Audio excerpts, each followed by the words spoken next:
ناظرین آداب، کیا کہتی ہیں آج کی خبریں؟ دکن میڈیا کے اس خصوصی پیشکش میں آپ تمام کا استقبال ہے۔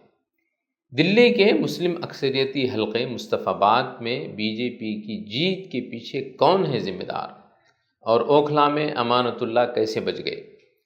پیش ہے مسلم ووٹوں کی سیاست پر ایک رپورٹ۔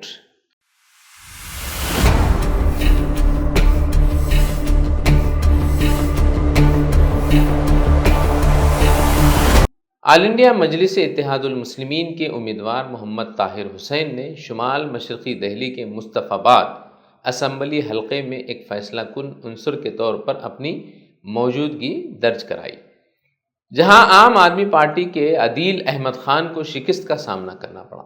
سخت اور سنسنی خیز مقابلے میں بھارتیہ جنتا پارٹی کے موہن سنگھ بشٹ 17,578 ووٹوں کی واضح برتری سے کامیابی حاصل کی۔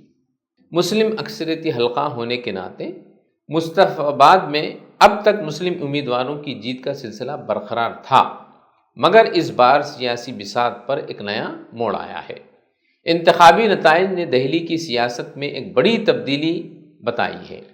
بی جے پی نے 48 نشستیں جیت کر اپنی برتری قائم رکھی، جبکہ عام آدمی پارٹی محض 22 نشستوں تک ہی محدود ہو کر رہ گئی۔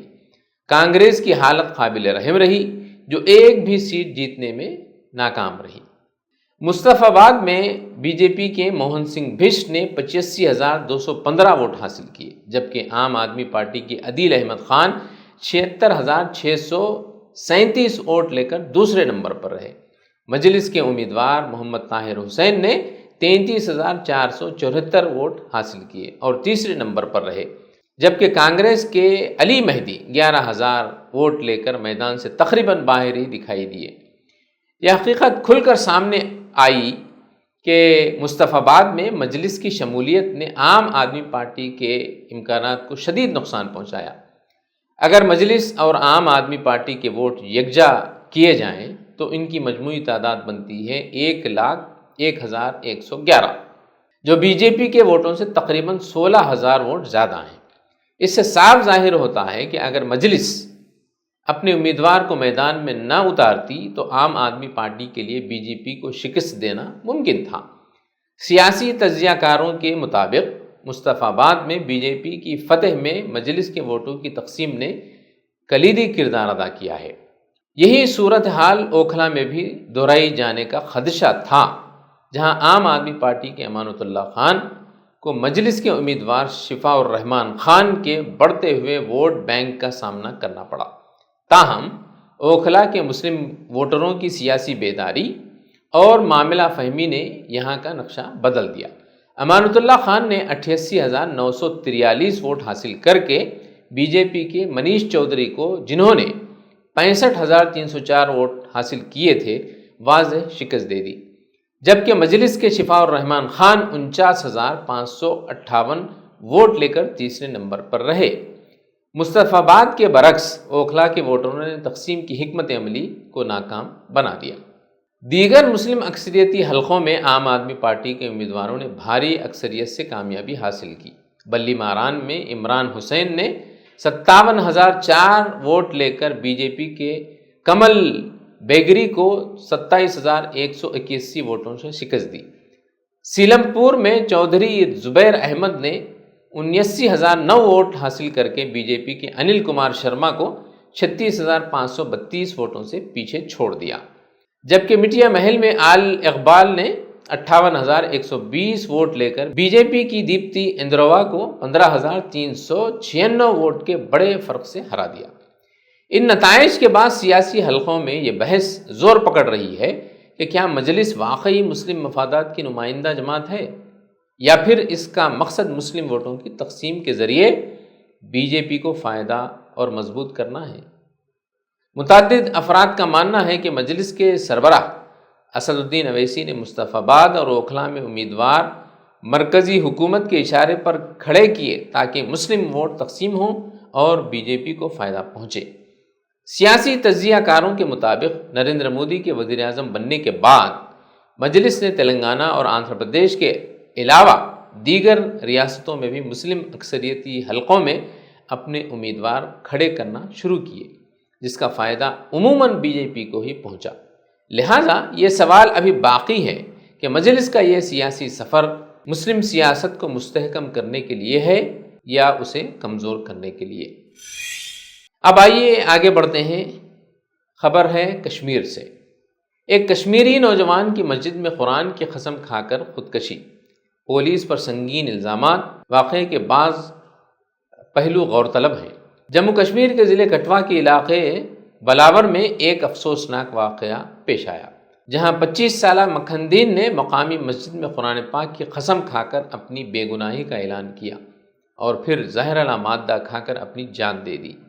موت سے قبل مسجد میں قرآن سر پر اٹھا کر پاکستانی ملیٹنٹ کو نہ دیکھنے کی قسم کھائی اور زہریلا مواد ہاتھ میں اٹھائے رکھنے کا ایک ویڈیو سوشل میڈیا پر وائرل ہوا، جس میں وہ کہہ رہے ہیں کہ پولیس نے انہیں زبردستی جرم قبول کروانے کے لیے بے رحمی سے مارا پیٹا ہے اور مزید تشدد سے بچنے کے لیے انہوں نے یہ جھوٹا اعتراف کیا کہ وہ پاکستانی ملیٹنٹ کو جانتے ہیں، جس کا فون نمبر بھی ان کے پاس ہے، جسے وہ فراہم کر دیں گے۔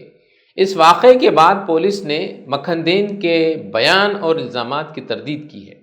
ضلع مجسٹریٹ ڈاکٹر راکیش منہاس نے معاملے کی مجسٹریل انکوائری کا حکم دیا ہے اور تحصیلدار لوہائی ملہار انل کمار کو انکوائری آفیسر مقرر کیا ہے، جنہیں 5 دن کے اندر تفصیلی رپورٹ پیش کرنے کی ہدایت دی گئی ہے۔ اس کے علاوہ پولیس نے D I G J S K range Shiv Kumar Sharma کی سربراہی میں ایک فیکٹ فائنڈنگ کمیٹی بھی تشکیل دے دی ہے، جو 10 دن کے اندر اپنی رپورٹ جمع کرائے گی۔ پولیس کے مطابق مکھندین پاکستان میں مقیم عسکریت پسند سوارودین عرف سورو گجر کا بھتیجا ہے اور مبینہ طور پر اسی گروپ کی مدد بھی کر رہا تھا، جس نے جولائی 2024 میں بدنوٹا آرمی قافلے پر حملہ کیا تھا، جس میں 4 فوجی جوان ہلاک ہوئے تھے۔ پولیس کا دعویٰ ہے کہ مکھندین سے پوچھ گچھ کے بعد انہیں چھوڑ دیا گیا، جس کے بعد انہوں نے گھر جا کر خودکشی کر لی۔ خیال رہے کہ یہ واقعہ ایک ایسے وقت میں پیش آیا ہے جب مرکزی وزیر داخلہ امت شاہ نے حال ہی میں جموں کشمیر میں دہشت گردی کے خلاف سخت کارروائی کا عندیہ دیا ہے۔ 5 فروری 2025 کو نئی دہلی میں ایک اعلیٰ سطحی جائزہ میٹنگ کی صدارت کرتے ہوئے انہوں نے تمام سیکورٹی ایجنسیوں کو ہدایت دی کہ وہ دراندازی کو مکمل طور پر روکنے اور دہشت گردی کے خلاف جنگ کو تیز کرنے کے لیے سخت اقدامات کریں۔ وزیر داخلہ کا کہنا تھا کہ وزیر اعظم نریندر مودی کی قیادت میں حکومت جموں کشمیر سے دہشت گردی کا مکمل خاتمہ کرنے کے لیے پرعزم ہے۔ سیاسی رد عمل کے طور پر پی ڈی پی کی صدر محبوبہ مفتی اور ان کی بیٹی التجا مفتی نے مکھندین کے اہل خانہ سے ملاقات کا ارادہ کیا تھا، لیکن انہیں گھر میں نظر بند کر دیا گیا۔ التجا مفتی نے سوشل میڈیا پر اپنے رد عمل میں کہا کہ انتخابات کے بعد بھی کشمیر میں کوئی تبدیلی نہیں آئی اور اب متاثرین کے اہل خانہ سے تعزیت کرنا بھی جرم بن چکا ہے۔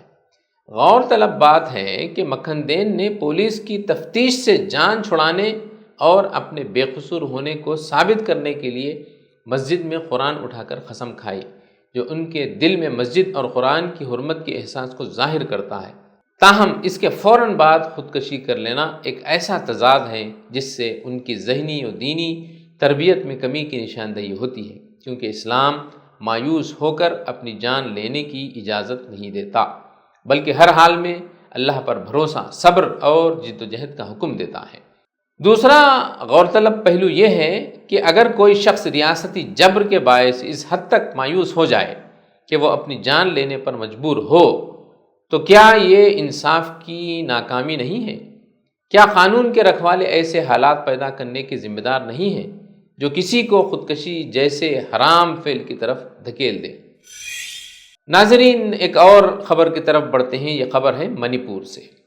منی پور کے بدنام زمانہ وزیر اعلیٰ بیرن سنگھ نے بالآخر استعفیٰ دے ہی دیا۔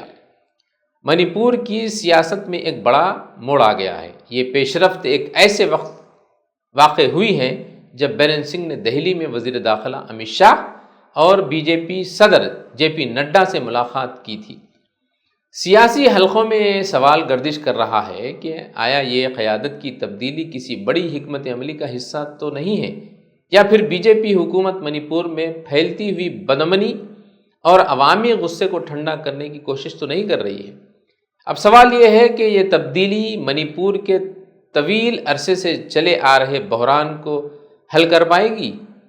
کیا حکومت ریاست میں جاری سماجی ناانصافی اور نسلی تنازعات کو ختم کرنے کے لیے کوئی ٹھوس قدم اٹھائے گی، یا پھر یہ محض ایک سیاسی چال ہے جو وقتی طور پر عوامی غصے کو کم کرنے کے لیے کھیلی جا رہی ہے؟ منی پور کے بحران کی جڑیں سیاسی عدم استحکام سے زیادہ سماجی نابرابری اور مخصوص طبقات کے خلاف تعصب میں پیوست ہے۔ ریاست میں میتی اور کوکی برادریوں کے درمیان کشیدگی نے ایک ایسا خونریز ماحول پیدا کر دیا ہے جہاں ایک طبقہ مسلسل ظلم و ستم کا شکار رہا، اور حکومت نہ صرف اسے روکنے میں ناکام رہی بلکہ زیادہ تر اس کا رویہ متعصبانہ بھی دکھائی دیا۔ یہ محض لاقانونیت نہیں تھی بلکہ ایک طے شدہ حکمت عملی دکھائی دیتی تھی، جہاں ریاستی ادارے، انتظامیہ اور قانون نافذ کرنے والے ادارے ایک فریق کے خلاف خاموشی اختیار کیے ہوئے تھے۔